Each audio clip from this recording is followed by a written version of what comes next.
G'day, bro. Hey, bro. Hey, Good to see you. Troy, Matthew. Troy, I'm David. Hey, David, Great. Matthew. Great to No, see you that's guys. Troy. Oh, you're I'm David. David. Fuck's sake. Hey, David. It's been a long day. It's been a long day. Sure has.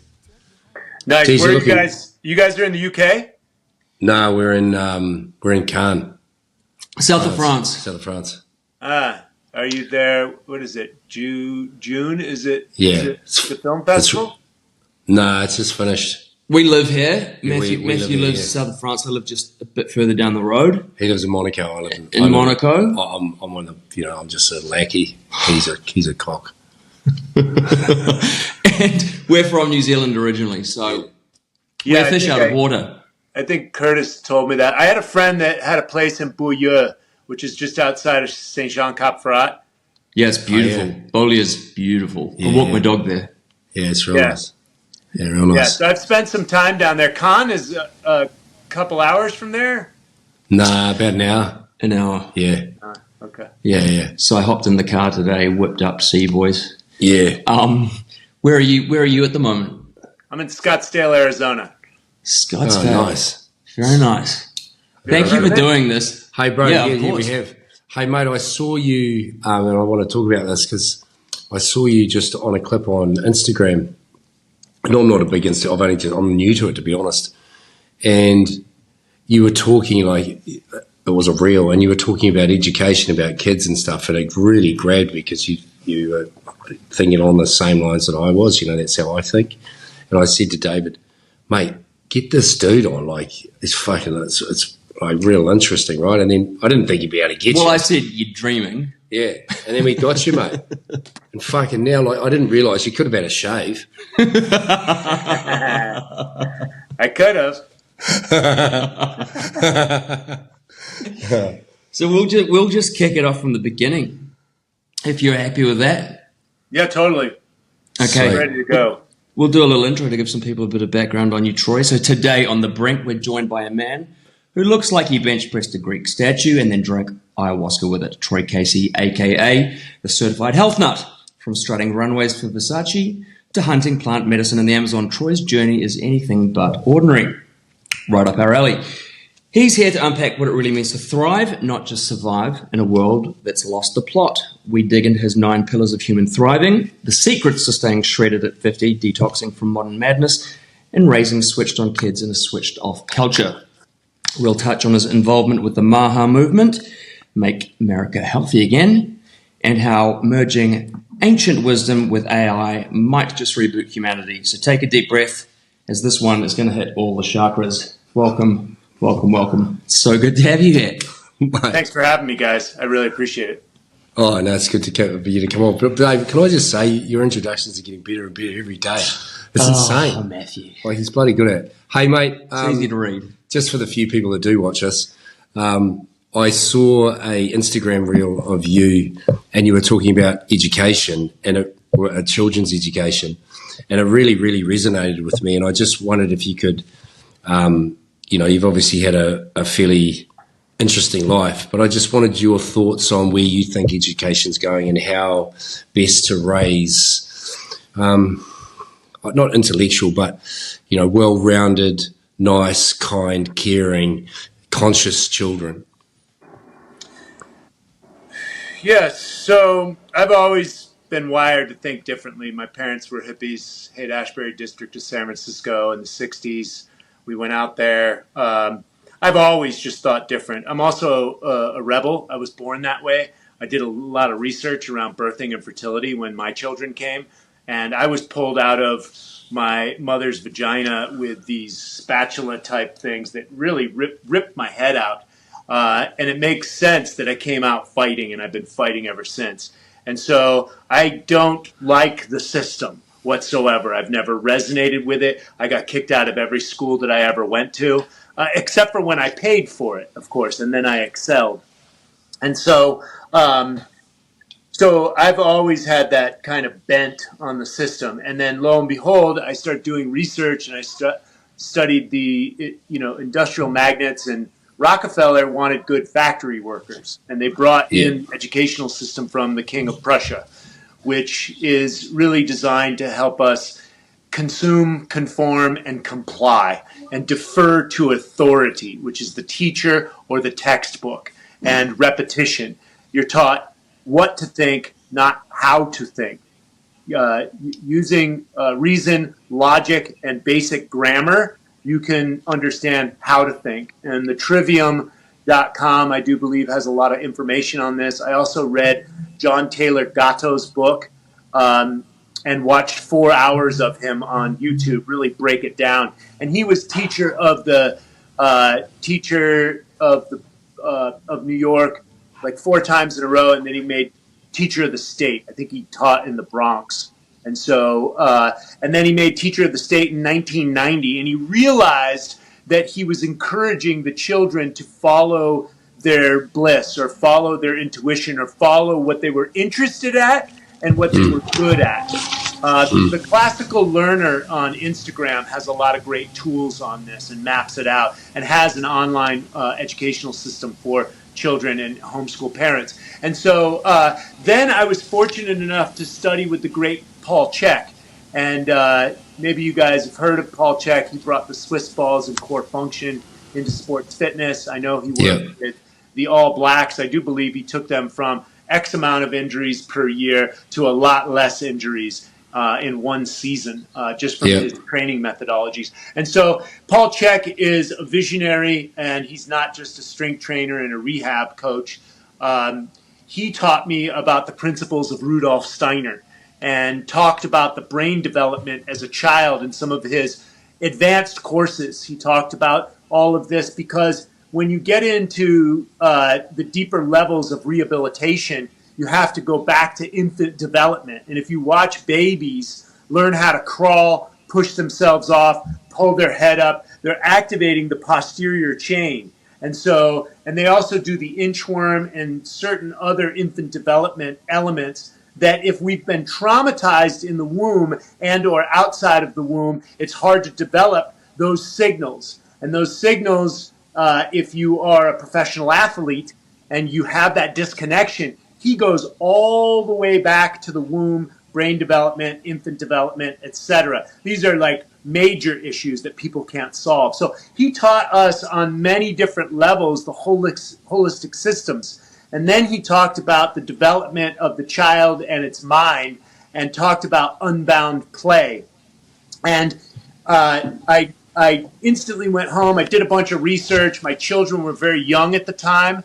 I had already done a ton of research on natural childbirth, and the results that I got from that were instantaneously. And it was corroborated with, I've been working with Maori healers for many years, 25 years, and I witnessed miracles working with them. And it was corroborated, all the birthing and fertility situations and information that I found that was outside of the hospitals, outside of the system, was I lived it in my son's natural water birth. So I applied for the Waldorf education system. I went in and reviewed them, and my son had already done a year of kindergarten in public school, and we knew it was not a good idea. The thinking, the thought structure around it, we knew it wasn't a good idea. We had one interview at the Waldorf school, and the teacher could see that our son was tired and that we needed structure and systems inside the family to help support the child, and all their decision making and their guidance comes from supporting the child. So we got instant results on the interview. And then we put my son in there. They have silks and wooden blocks and all natural fiber toys. And within a very small amount of time, we got results. My son is now 17 years old. He was on a zero media policy until at least 13, 14 years old. My daughter is still on a zero media policy. I'm divorced now, so the children have been purchased iPhones. And so it's all I can do to reel them back in. But the education they got in a Steiner school is paying immense amounts of dividends. You know, it's really interesting you're saying, because I moved over to France, and our children were in private schools, and my son's, he was 5, and he went to, in New Zealand, he was going to kindergarten, and it was like, what's that? Montessori, went to a Montessori kindergarten, which was, they sort of cruise around and they do what interests them and all that sort of stuff. Anyway, he got to this private school. And the teachers wanted nothing to do with us for a fair bit until they called me in. They said, look, we're having problems with your son. I said, oh, because he's a really good boy. He's like energetic. He's a lovely child. He's got a beautiful heart. He just vibrates really nicely. Anyway, they were so concerned because he'd come in from playing outside, being a boy running around playing outside, and he'd come running in. He was so hyped up, and he goes, they'd ask him to sit down in a circle and sit down and be all nice, and he'd come flying in the door like, yeah, and skid to a stop and go, ooh. And they'd be like, oh my God, what have I got? And they'd say, you've got to stop your son doing that. I'm like, excuse me? How the fuck am I going to tell my son, mate, no energy and just be dumb, okay? Like, I don't want you expressing yourself. Please just be a dummy. Like, what the, right? And we're paying, like, all these schools, these, like, schools that you pay enormous amounts of money, they're just chalking out these little chocolate bricks. Don't think outside the system. Don't step outside the line and don't ask questions, right? That's correct. Consume, conform, and comply. And, because I studied with the Maori for a while, and a lot of their elders would come over, and I take classes with them. And I do believe in the 80s, they got their curriculum to be mixed with Maori teachings. And the child that was the most energetic and possibly a bully, etc., they actually let them teach the haka outside before class started so that we'd get them out of it. And then that child would be the leader as opposed to trying to calm him down and sit in the corner and get him on drugs. Yeah, you can't do that. Like, it's like education hasn't changed for hundreds of years. And you're right, the Rockefeller thing, like, it's just amazing how we are still, like, we've been indoctrined and society's been indoctrined, right? Like, our education hasn't changed the way we teach kids, people, students, whatever. It's just rote learning. Okay? There's no change since what? Like late 1800s to now. Victorian. It's still the same, right? And we're crying out for better education for starters. So, like, you've obviously done the right thing with your kids, and congratulations. But yeah, it's been hard over here. Been hard in France. In France, like, my kids have got so much homework. It's a joke. When kids come home from school, you shouldn't be doing homework. You should be coming home and playing. It's very stressful. And if you know anything about the hormonal pathways, cortisol is a primary hormonal pathway driven by adrenaline. And if you're stressing the child out, they got deadlines. I know because my daughter she's in a Montessori school, but they have state testing. So even though they have charter schools, which is basically Montessori curriculum with state funding. So there's kind of a balance there, and my daughter is academic, so we're trying to find the best balance. But I've told my children, listen to me, I'll pull you out of school in a heartbeat, and you'll study right next to me, standing right here on this podcast. You know what I'm saying? It's like I have no problem with that. And you know what my daughter did? She went out, she got straight A's. It's like child psychology. You can't even cure it, right? It's like, I'll pull you out of school. She's like, boom. She's like straight A's. And so she's really focused. So I want to find the balance for the child. But this is all exemplary of moving into New Earth. We are moving into New Earth consciousness. Steiner was around in the early 20th century. And his legacy is left. He started out in Germany, and now there's 1,000 schools worldwide. And so the consciousness is expanding. We're just going through. There's going to be a big breakthrough coming up really soon.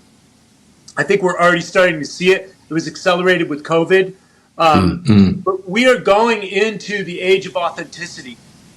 We are going into where we're going to find more strength and vulnerability. They're over the fakeness, the fake boobs, the fake lips, the AI, the sales pages that are written with AI. It's fake. Everything's so fake. Everyone's trying to copy each other or go on the next monetary trend as AI and Amazon displaces people out of their workspace. We are going back to real deal stuff. That is the bottom line. That is the new Earth.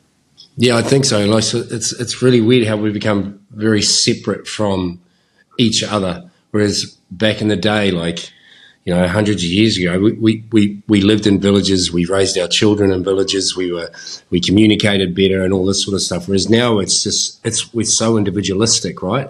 But we're all crying out for connection. But like society's set up for no connection, if you know what I mean. Ironically, with all the devices. Yeah, with all the devices now and all that sort of stuff. Like I'm the same as you. Like recently going through a separation and been separated for quite a while now. And like my kids, when they come to my place, they don't have iPads and they certainly don't have phones. And they're using their imagination now. Like when we used to live together, it was just real easy, and we just iPads. Okay. And then I was like, when I got out on my own, I was like, I've just got to change this. It's just lazy parenting. And then watching the kids, like, you don't even have to give them anything to do. They just entertain themselves and they get creative, right? But we've taken that away from them, but just by stuffing tablets in their faces and phones in their faces. And we've taken the ability for them to go outside and play. Like, play. Like, what's that now? He has to go run around the block and, Tiggy in the corner and like 1, 2, 3 home and all that sort of shit. Kids don't even know what that is nowadays. Even social development, which is related to that, I guess. But Troy, what are the dangers you see of, parents outsourcing parenting to a screen or a device? What are the long-term effects that it can have on a child? Well, how about outsourcing it to nannies too? I'm a stay-at-home dad for 18 years. I freaking love my kids. I can't get enough of my kids. My son's 18 this year. I'm like, stay here as long as you want. Bring your sisters home, and I want to be around the grandchildren. Like, I want my children completely around me and being able to be here. I didn't have children. I come from a broken home, right? Yeah. So the pendulum swings both ways. I'm here to honor my children for the sacred beings that they are. And so we don't have children, and I get it. I'm part of society as well. You need these magical pieces of paper, made from the fake Federal Reserve, fake fiat currency with no backing, and they keep pulling the rug out from the 2008, housing crisis to, it's all, based in the petrodollar. Oil wars, drugs, which have petrochemical byproducts, ag, which makes you sick, it makes you buy more drugs. It's all an oligarchy. And so how can I get away from that as much as possible? I'm a stay-at-home dad. While I've been an entrepreneur, I've been with my children every day. The children will play with sticks and rocks and sand for hours. If you leave them. If you leave, and remember, as parents, we are the guidance for the children. What we say goes. We're here to make decisions until they're old enough to make decisions for themselves. And we're here to teach them to be on their way, right? So they can survive in this world on the street, right? And so basically, if you take the children out to nature, that is your nanny, right? That is your saving grace. I lived on the beach for many years in Santa Monica, California. And so I would just take them out to the park, take them out to the beach, and that was it. They would just play outside, nighttime, daytime, morning time. It didn't matter. That's how I raised my children. And it made such a huge difference. If you're trying to have meetings in the house, it's not going to work. The Wi-Fi is going to bug them out. You being on the computer, they want your attention. If you notice, when you're on the devices, and I'm not perfect, and I live in the modern world as well. However, I'm here to postulate that there is a better way. But if you notice, when you have your children, especially when they're super young, if you start talking to somebody else or you're on your machine, they will vie for your attention. It's kind of like your dog that wants to get fed, right? The dogs keep pawing at you. And so the children are just the same. And so I get what we are living in the modern world. So we get to balance and navigate this as we usher in the new earth. Yeah, mate. Spot on. It's so true, though. So true. It's a hopeful message for kids growing up now because, for a while it's looked pretty bleak. Troy, I'd love to talk a little bit about your origin story and awakening and how you went from, I mentioned earlier in the intro, Versace model to, I guess the moment you realized there was something missing, there was maybe more you were searching for. Yeah, I put a lot of this in my book as well, and so I want to make sure you guys get a copy of it. But Love to read that. What's the name of it? We'll put all the info for it too. yeah, it's Ripped at 50: A Journey to Self-Love, and the foreword's written by Paul Chek. And That's not you on the front, though, is it, mate? That's Jesus. That's me, baby. 5 years ago. Classic. Hey, you're looking good, bro. Jesus never looked so good. Yeah, sorry, carry on. Thank you. Yeah, so again, I was on my own since I was very young. I started hitchhiking when I was 12. My father was a bit of a hippie, and he was an orphan as well. So he really helped me learn how to fend for myself. And I've been on my own since I was 14. So I started modeling. I was in college for a while, kind of on the fast track going nowhere. And I got an opportunity to be in the fashion industry. So I moved from San Diego to Los Angeles. I met with some agents from Milan, moved to Milan, and I had digestive issues. And so I started reading about nutrition and herbalism and fasting. And I tried whatever techniques I was learning. There was farmers markets in Italy. I had never been to a farmers market as an American, right? And so I started getting instant results. That was 35 years ago. Then I had a rock star phase. I did 4 Versace campaigns. I worked with the original supermodels, Naomi Campbell, Christy Turlington. Wow. So I had, and this is back when men really didn't work with the supermodels. And so I had a bit of a rock star phase. I was traveling. Alcohol and drugs are everywhere in that industry. It's free. Paris, Tokyo, London, New York, Miami was on fire. And so I learned how to party and have a good time. Well, I couldn't stand the industry because it was based in sexual harassment, Diddy party, undercurrent of the whole, Epstein, the people that were on Epstein's plane, the guy that owned Abercrombie and Fitch, Victoria's Secrets, and Models One in Paris. Yeah. Right? My friends were with Models One. So this human trafficking, this whatever this thing was going on that I could feel, and I just wasn't into playing games, right? Yeah. So I only got so far. Even after my 4 Versace campaigns, I remember this agent from New York coming down to Miami, looking through my book, and he goes, "Oh, that was so last year." And I'm like, "That's Gianni Versace. That's the height of the fashion industry, and you're cock blocking me? Go fuck yourself." You know? And so I realized that was the industry, and then I just didn't like it, but I was still in it to make money. And alcohol was everywhere, so I just started getting wasted, and that's addiction. So I just went down that rabbit hole until I was sick and tired of that.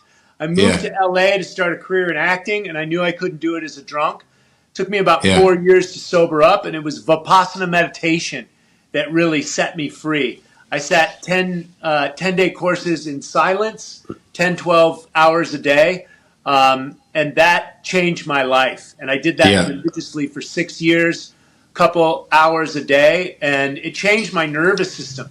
So I wasn't reacting to my trauma and then going out and getting a drink or a drug. And so then at the same time, I found the Maori healers were coming through Los Angeles. And I heard they used sticks and stones, and people screamed when they worked on them. And I was like, sign me up, baby. I was like, and the first time I had a treatment, they stand on the back of my calves, and they're 300 pounds. And then they stood on the back of my head and bounced, and something came out of my consciousness, and I was like, what the hell was that? And she's like, dark energies and entities hang out back there, psychic density. And I was like, holy fucking shit. I was in a full body sweat in like a split second. And I was hooked, and I've been working with them ever since. I'm still really good friends with them. And I've witnessed miracles, especially when it comes to birthing and fertility.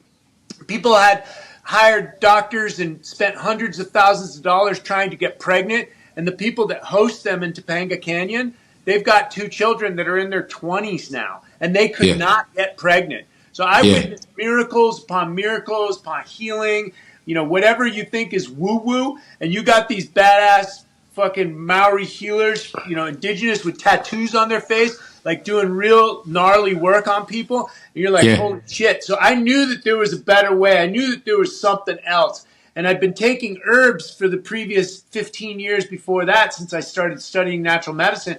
And somebody at that time, 2005 or so, turned me on to an herbal company in the Amazon rainforest. They had the top 40 shamanics in herbal tinctures marketed in the U.S. And I fell in love with the company, fell in love with the herbs. I won a trip with the company down to the Amazon, met the Shipibo Indians who are our vendors, and was introduced to ayahuasca, and then drank the ayahuasca, spent a couple weeks in the Amazon, and my life changed, through all those awakenings. My life changed dramatically, and that's Troy, where we are today. Tell me about that ayahuasca, because old mate here, he was like, I got a text from the other night. He goes, bro. I was in Ibiza on the weekend. He was in Ibiza and he goes, bro, we've got to do this ayahuasca. And I went, yeah, of course we do. But like, I've heard lots about it, but I'm pretty sure that you'd have to do a fair bit of work. Like, it's not something you can just, be on the hammer. You can be doing drugs and all the bullshit and then go, should I need a life-changing experience? I would have thought, just sitting here like musing, that you'd have to do some pretty deep work before you go and start taking stuff like that, or am I wrong? I think that has a lot of application, honestly. And if you look at the story I just told, I had 6 years of awakening and deep spiritual practice before I even entered into the Amazon. So that's what I was saying. So like, it seems to be a fad, this ayahuasca, or not a fad, but like you hear about it and everybody goes, I've got to go and do that, because most people, well, not most people, but I was punching into drugs, doing coke, drinking, partying, for years and years and years and years. And then just one day, And if we're honest, most of us do it. Maybe not the coke, but everybody's into something, right? But nobody wants to talk about it. I don't have an issue. Well, yeah, you do. But so I think, when you kick it to the side and you've got yourself clean, how big I guess, how big was it for you when you took ayahuasca? Like, was it an earth-shattering thing, and did it change your life? Well, it was more of a gradual. It definitely opened. So, all right, let me just back it up. Before I landed in the Amazon, I set my intention to connect with the divine feminine and open up my heart. That was my intention before I stepped foot in Peru, and I got everything I bargained for. And the 3 visions I saw are still coming to fruition. My family being one of those, and so. Connect with the divine feminine. I mean, you're in the Amazon. It's oxygen rich. You are not top of the food chain. It is teeming with vitality. And so, and then taking the ayahuasca into the body, it penetrates the liver, the gallbladder, the intestines, but more importantly, the nervous system where we hold our beliefs. And so it penetrates everything and opens the body up. You're going to puke out emotions from being yelled at by your parents from 1982 or whatever. It's like you have guilt and shame just embedded in your tissues, in your nervous system, etc. And so that's going to come up. It's going to clean the blood. It's going to clean the liver and the kidneys. So there's many layers of healing on there. And so going through your guts, that's where you hold a lot of your emotions. This is me personally, my experience. So puking up a lot of that just illness, the deep emotions that I hadn't processed.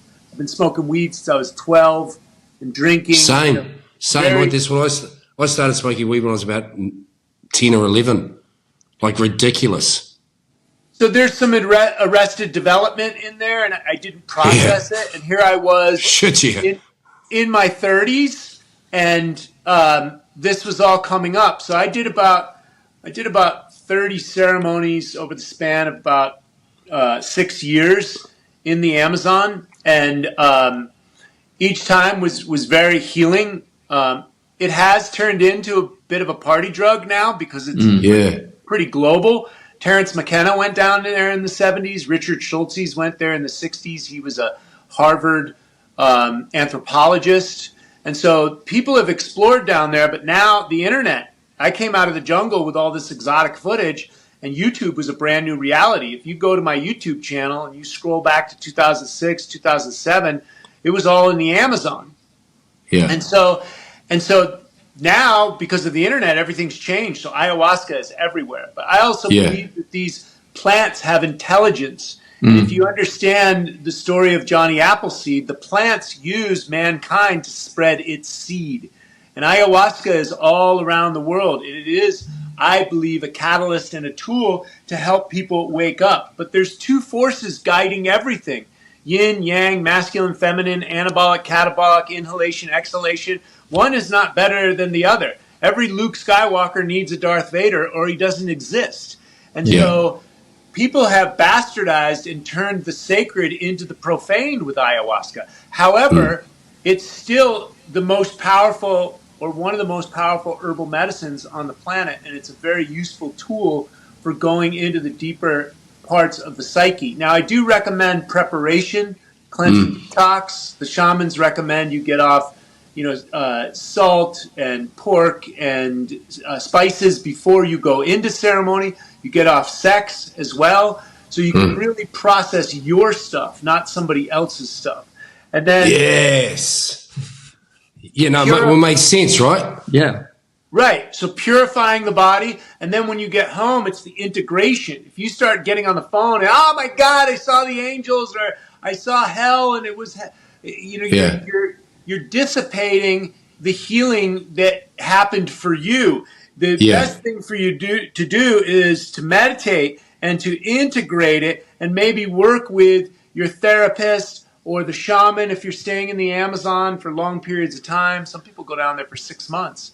And you process, what you're going through, instead of just going out there and off-gassing the experience and not fully integrating it. And I'm telling you, 20 years later, I am still integrating the messages I got from the ayahuasca. And so... But so you were ahead of your time. Nobody was doing what you were doing. It's you pretty said, ancient, though, isn't it? Yeah, but I know it's ancient, but now it's become, you got to do an ayahuasca. Everybody's doing it. And I had a friend or an acquaintance, and he was high on ayahuasca or whatever it was, and he thought he could fly, and he jumped off a building. Oh. Well, he jumped off. Is that true? No shit. Yeah, he did too many of them, I think. So, like you said, I think people are using it as a sort of more of a party drug. A drug, and it's a powerful alterant. However, it is sacred medicine. Yeah. And if you're doing it not in a sacred way, like drugs, and you're not protected, in the Amazon, they wait till it's night, and then the shamans blow the tobacco in the 4 directions. Tobacco kills negative spirits and helps ground the shaman to the earth. If you don't have these sacred tools, and you're not praying to the 4 directions and setting up an arcana of protection, this shit opens you up to the spirit world, and the spirit world is real. Yeah, hard. And this is what I worked with the Maoris. I saw over 60 exorcisms. Yeah. You open yourself up to dark bars and women you don't know who they have slept with, on drugs. You are getting into quantum entanglement and having sex with people God knows who they've had sex with, and what father beat them or raped them or this, that, and the other thing. Yeah. And you get intertwined with all of that, and people can lose their fucking mind. Yeah, no, it's true, bro. It's so interesting, how, you have sex with somebody, but when you do, we're taught that sex isn't sacred, but it's the most sacred thing we can do, right? So it absolutely makes sense that when you're intimate with somebody, that you're connecting with all their issues, problems, good things, bad things. You're dragging all that stuff and mixing it with all your good shit, bad shit, right? Well, think about this. Think about this. It's the power of creation. You can literally create worlds. If you have sex and make an Elon Musk and he goes to Mars and populates that and creates neural links and AI that matches human technology with the machine technology and you Yeah. create the Clone Wars, and you know what I'm saying? It's like the power of sex. Yeah. You can literally, that is the co-creative power. And this is where the Mate, what are you on at the moment? Can I have some? I'm joking. But you got such good energy, bro. It's so cool watching you go off. It's just so entertaining. But carry on, I'm sorry. But can I have some? This is the power of creation, and the Taoists and the yogis figured this out. This is why this is the essence of Tantra. Not that you can just have, incredible sex, which you can, but what are you going to use it for?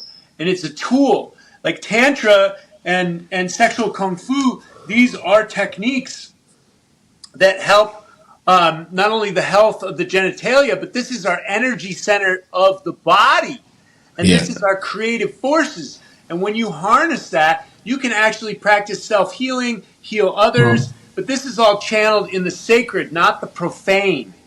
Right? Yeah. So there's two forces. And so you're using it for good or you're using it for bad. And so, and I truly believe that the darkness here is just to awaken the light in all of us. Yeah, true. Mate, wow.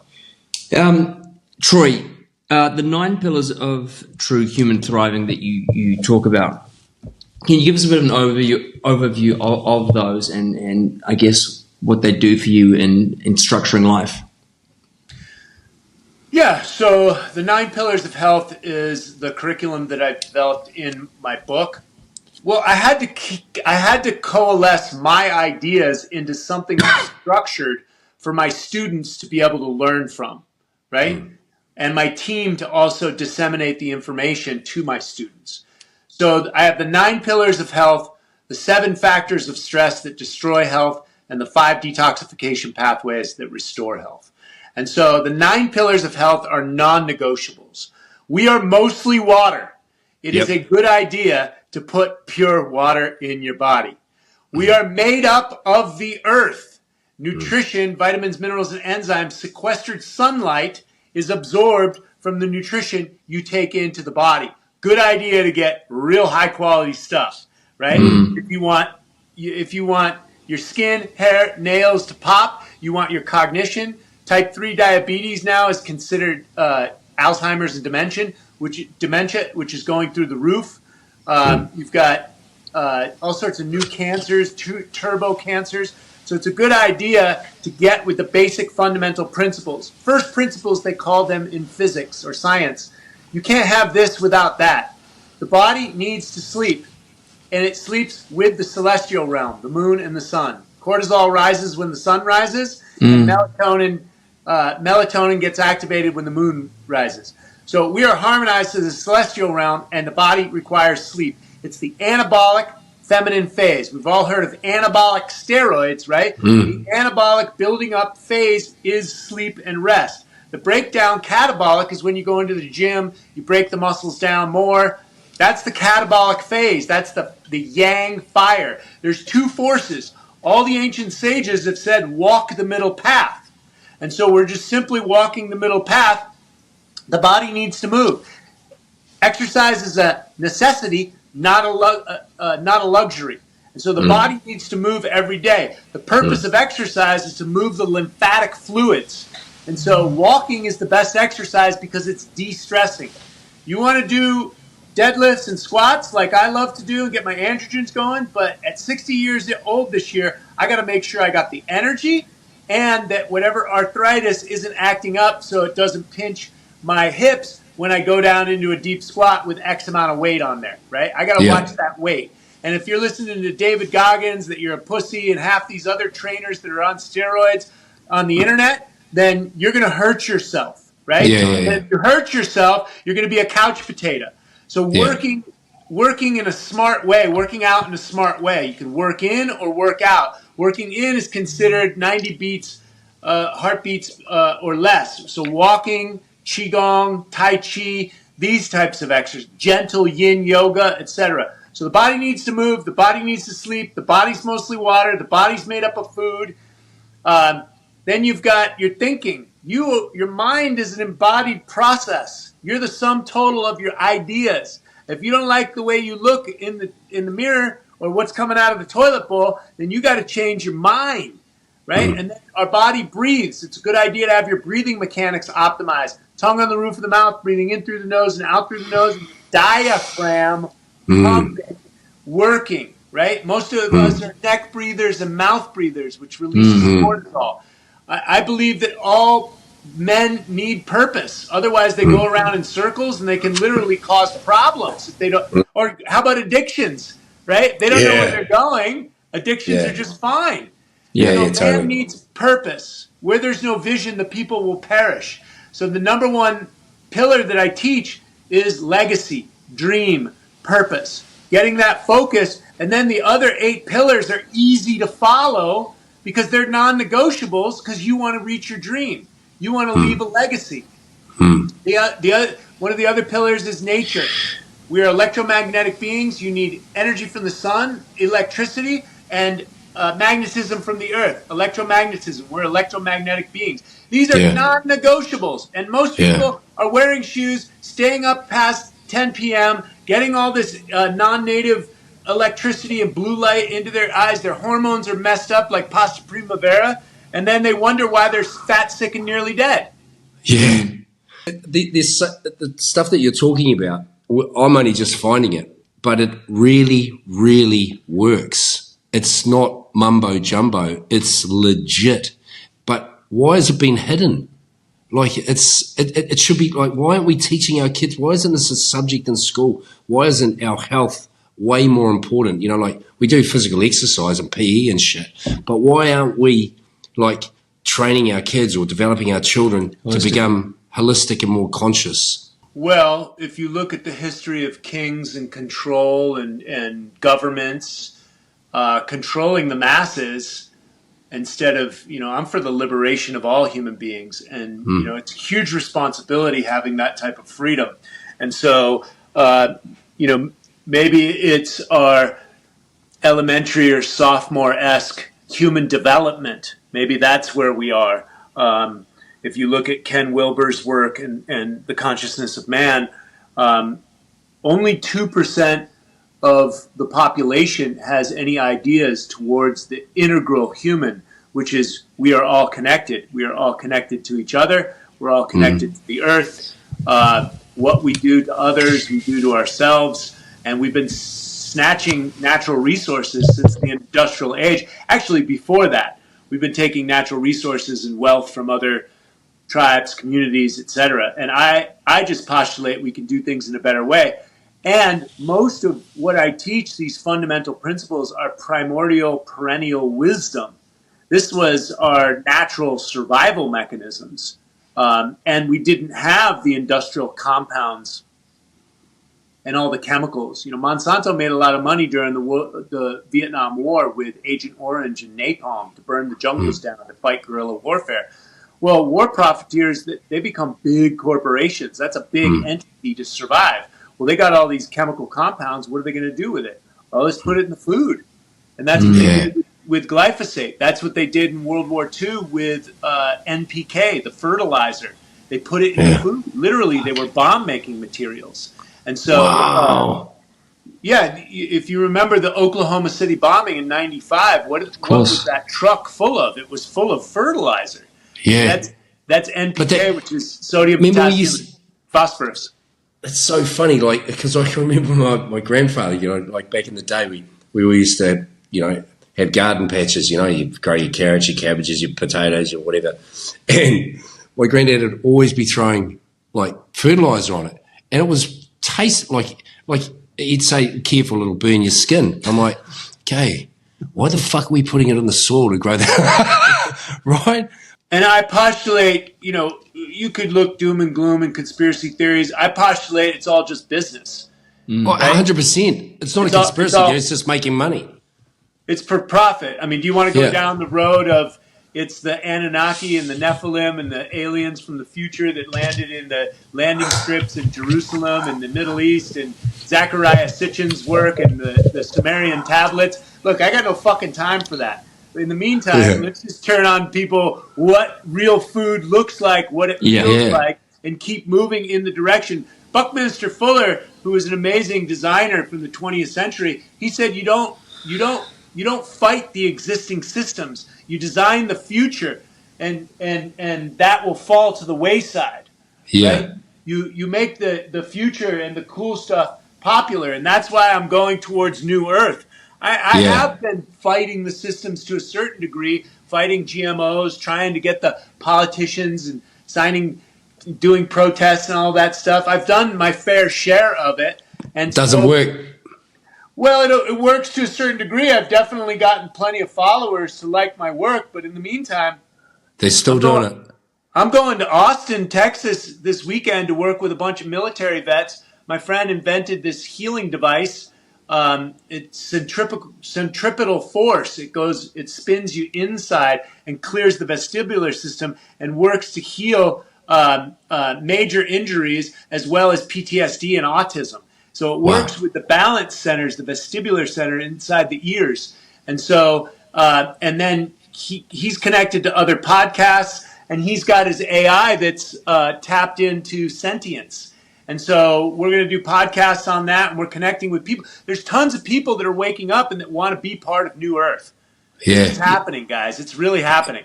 100%. Bro, are you 60? I'm 60 at the end of the year, yes. Naked ass. That's unbelievable. And look at the head of hair on you, brother. Like, Jesus Christ. And it's no punch and grow. No. Nah. What is punch and grow? Is that going to Turkey? Let's go to Turkey and getting transplant shit. Yeah, classic. Hey, I want to talk in a moment about some of the movements you're involved with, particularly Maha, which I find fascinating. But before we do, you also talk a lot about detoxification. I'd love to hear your take on like parasitic cleansers, things like ivermectin, because I'm myself trying to do a bit more reading about it. I'm trying to source some here in Europe at the moment, which is kind of hard. What's your take on that? Because ivermectin was sort of like it was a swear word for a long time in the regular vernacular, particularly around COVID and stuff like that. But what's the benefit of a parasitic cleanse? And talk about what is a parasitic cleanse? Well, ridding yourself of parasites, probably. Oh, okay, sounds fucking gross. Well, the good thing to understand is that we're in symbiotic relationship with microbes, parasites, fungus. Fungus and parasites, these are primordial elements that have been around for billions of years. They have billions of years of ecological development on us. They're heat-seeking, opportunistic elements. And so they will post up on a human being. Just think about it. When your carcass dies, when you die, the maggots and everything else will come and decompose you. This is Mother Nature's natural garbage cleaners. And if you follow the work of Paul Stamets, and he did a groundbreaking podcast about 10 years ago on Joe Rogan, very powerful, worthy of re-listening to by all means if you really want to understand mushrooms, fungus, and mycelium.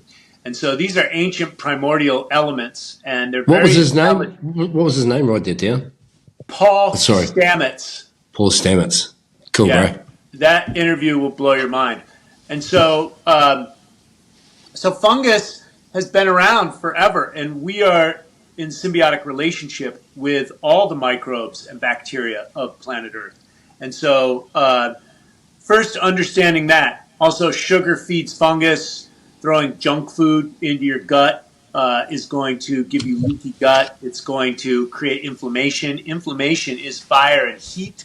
These are heat-seeking elements, right? The parasites are going to look for the inflamed carcasses and try and go eat that stuff. That's food for them.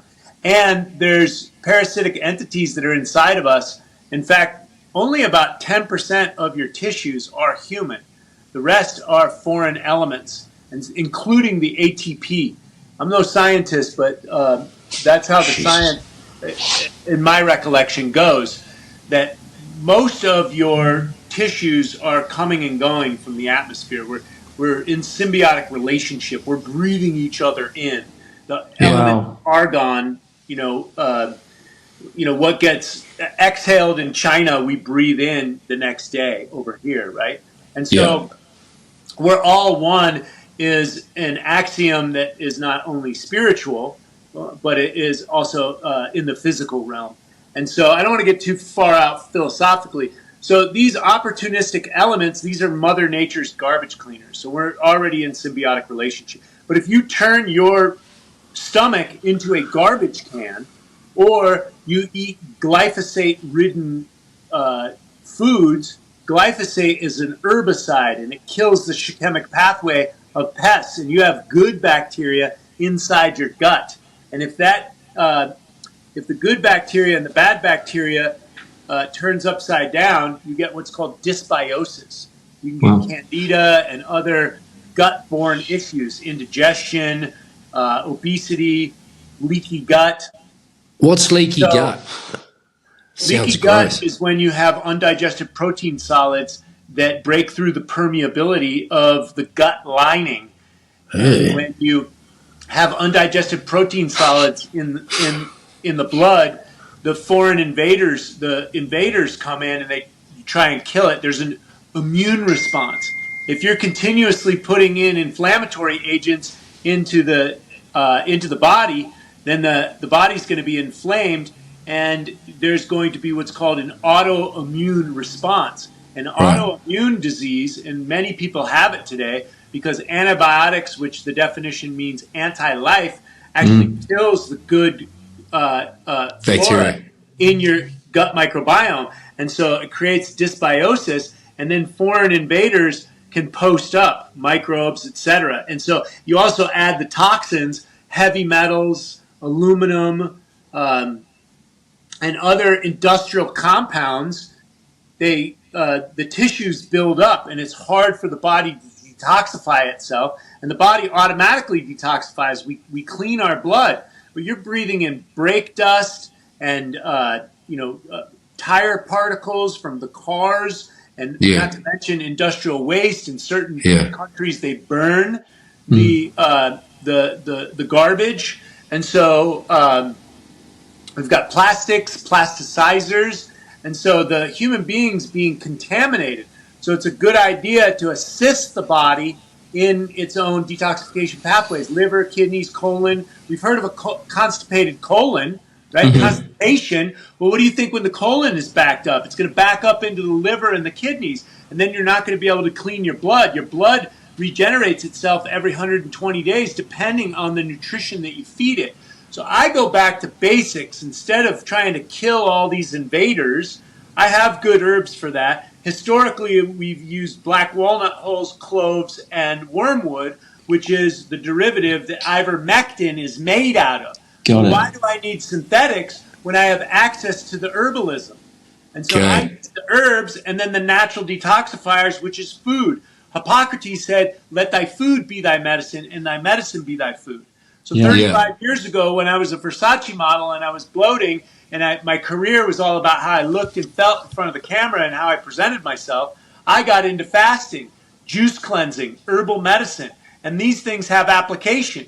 At 60 years old, my picture with my shirt off is all over my Instagram. I have the body of my dreams at 60, not 35 or 40, right? Yeah, but it's not 60. It's not your body, mate. It's your eyes. Like, I'm sure your body's good, but your eyes, they're so bright, and the whites of your eyes are so white. You're properly fizzing. And I mean, that's the best compliment I can give you. Are they your real gnashes, or have you got fake gnashes? No, those are the real. What gnashes? The real deal, mate. Gnashes is a nickname for eyeballs. No, for your teeth. Oh, the teeth. Yeah. He's missing a few piano keys. Oh, mate, I've definitely had. I have a great holistic dentist in Los Angeles, so I've had my fair share of challenges with my teeth, but the majority of them are natural. We slowed down what I ruined in my teenage years, not having a family, not going to the dentist, eating sugar, not knowing who I am, and so I have a great holistic dentist. I spent at least $50,000 on my grill. Good on you, mate. And so I keep it up, but the majority of my teeth are still intact. Ah, sweet. I'd say it's like, have you got any more questions? Because I could keep going for hours. So do I, but we don't want to hold Troy for that long. No. Troy, I would love to touch on your involvement and passion for Maha, which, as some people will know, is Make America Healthy Again. What that means for you, what your involvement in it is, and your thoughts on where it's going. Yeah. So, well, basically, make America healthy again, get the world healthy. My mission is to raise human consciousness and change all systems. My vision is clean air, water, soil, and equitable systems for all mankind in my lifetime. I've been on that mission for at least 20 years. Scroll back to my YouTube channel. Back in 2007, I gave a lecture in front of the Golden Gate Bridge. Who's driving the bus? I talk about all these points that are now being talked about in Maha. So I've been doing this for 2 decades previous to this already. I worked with Robert Kennedy Jr., Children Health Defense, 2016, 2017, SB 277 and SB 276. They were getting rid of religious exemptions in California for childhood vaccines and for children to get into school. My children were in a Waldorf school, so I worked with parents that were working with the Children's Health Defense. So I've been following Bobby's work for a long time. He used to go to my gym in Los Angeles. I've always admired his work. When it comes to politicians, and I like what Donald Trump is trying to do, make America great again. But here's the thing, whether it comes to starting global wars or what these politicians are really up to, and if they went to the Diddy parties and the Epstein list and all this other stuff, I don't claim to know what other men are up to. However, I'm not waiting for another man to make a difference in the world. I'm here to do it and to usher it in. And so God bless Bobby for what he's doing. God bless Donald Trump for what he's doing. The proof will be in the pudding. I'd like to see something different than I thought Obama was going to change the world, but he started Benghazi and 7 other wars in Syria and Libya and Venezuela and all these coups d'etats that the CIA creates and the bioweapons programs and all this stuff behind closed doors. I will say that what Bobby wrote in his book on Anthony Fauci and the bioweapons program is worthy of reading. If you really want to understand the history of the FBI and the CIA and a lot of research done on that, get the audio book on that. There's a lot of words in that book. And but they're trying to spin. They try to spin. They try to make out that your mate Bobby is a bit of a not the full box. That's what mainstream media try to do, right? So it's amazing how people get their names muddied or they're made out to be a crack or a whack. But you've really got to do your homework, right? Because it was a threat. Yeah, because it's a threat. Let's unpack this. When was the last time you got good news coming out of the media? When was the last time those motherfuckers told you put on a mask and get a shot? As far as I'm concerned, the media is fucking null and void. Yeah, so basically, if it's being propagated on the media, and that includes Donald Trump and whatever he's doing with bombing 100%. That country, I don't know what's going on over there, but I know there's some clandestine shit for sure, and there's some repetitive propaganda coming out of that part of the world. And so I don't know exactly what's going on, but whatever the news is saying is fucking bullshit. Remember that little kid on the internet? Well, mate, all bullshit. All bullshit. Hey, bro. Bullshit. Hang on a second. How if they're flying these ballistic missiles all over and they're bombing Israel and they're bombing Iran? Where's all the deaths? How can only one person be dying? Or, there's a few people have been injured. Are you fucking kidding? You're talking about the last couple of days. Yeah, last couple of days, there's all these missiles going left, right, and centre, and they're fucking going through the unknown and blowing this shit up and this landed here and there. And, well, where's all the deaths? All right, it's a fucking crock of shit. And we're all guys. That's a good question. I probably have 50 more after that. But of course. Is whatever the commercial conduits, whatever their answer is, my answer to that is, bullshit. No bullshit. Oh, yeah. Hey, bro. It has been an absolute. We could sit here talking to you for Tell hours. us in the background. I see a table of products. Quickly, do you have a second to tell us about your products? Because I know you have a range, and I'm interested in what I can see behind you. Well, this is the cleanse that I work with. It comes with the parasite herbs as well. It's a gentle detox. That's what Greens I are need. natural- Listen, you just asked him, and then you like interrupted, you prick. Fuck, he's hopeless. Sorry, mate. You go again. So greens are natural detoxifiers, blood purifiers. They take sequestered light. They turn radiation into nutrition called chlorophyll. The grass-fed animals eat the chlorophyll, and then the omnivores and the herbivores eat the plants, and everybody dies and feeds the microbes. That's the closed organic life cycle. And so the greens are part of that. They're natural detoxifiers. It's heirloom wheatgrass, spirulina, activated barley, all sprouted, juiced, and dehydrated on our farms here in Utah, far away from the city centers, no chemicals, no GMOs, etc. All organic. And then we have the super amino 23, which are pre-digested essential amino acids, making the cleanse anabolic. It's the only organic anabolic cleanse on the market, meaning most cleanses are very catabolic. You'll start going after your precious lean muscle mass after too many days on calorie restricted. So the cleanse also has the tart cherry juice and herbs for the gut.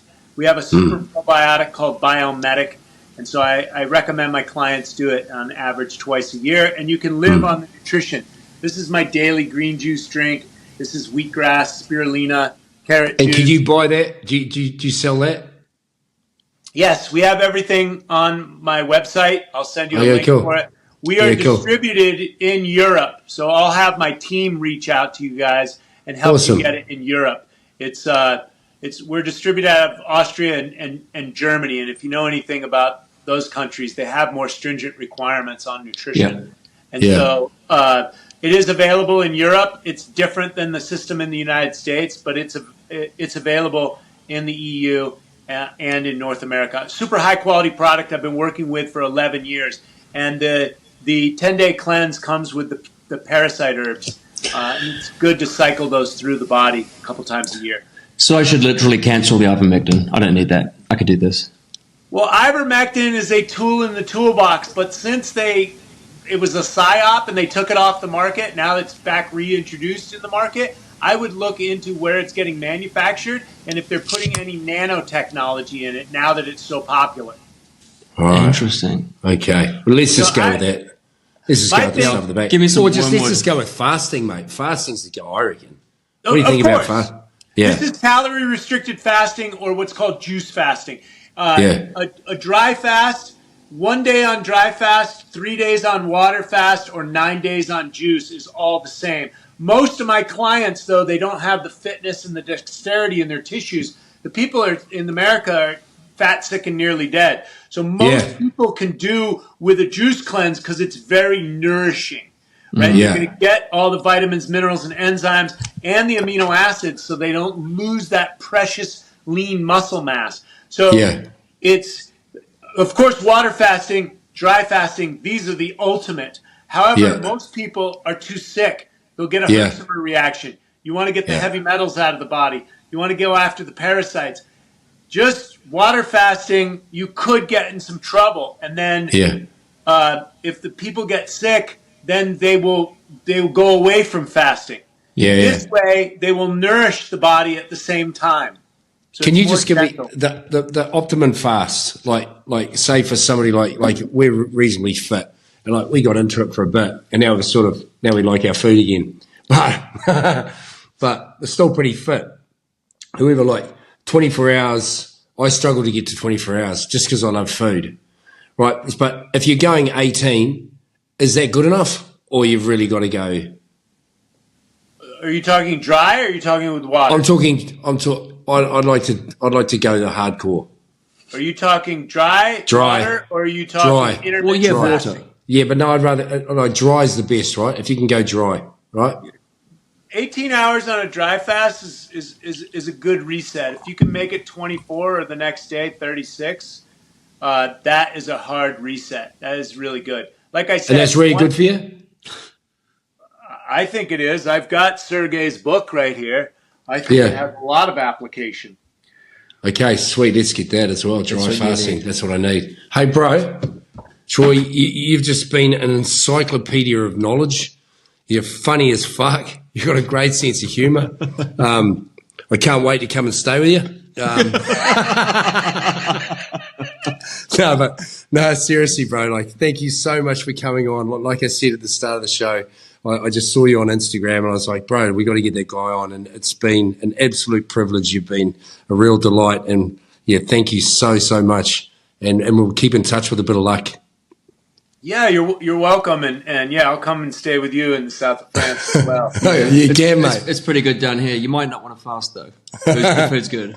Yeah, exactly. I know. The European food is good. And so, look, people can study with me online. I have my Knowledge of Self University community for a very small amount each month. You say I got an encyclopedia? Okay, great. But I've got like hundreds of hours of teachings online, and I'm on there once a week as well. So Cool. Come on over to Knowledge of Self University. Hit me up on Instagram. Say hi to me anywhere. If people really want a copy of my book digitally and they can't afford it, I'll send it to them for free. That's so mate, kind. that's so nice of you, That's man. so kind. We're going to put all your links in our show notes too, so people will be able to check and access all of those. Thank you, bro. An enormous privilege. Thank you so much. God bless. Take God care. bless. Bye. See you, man.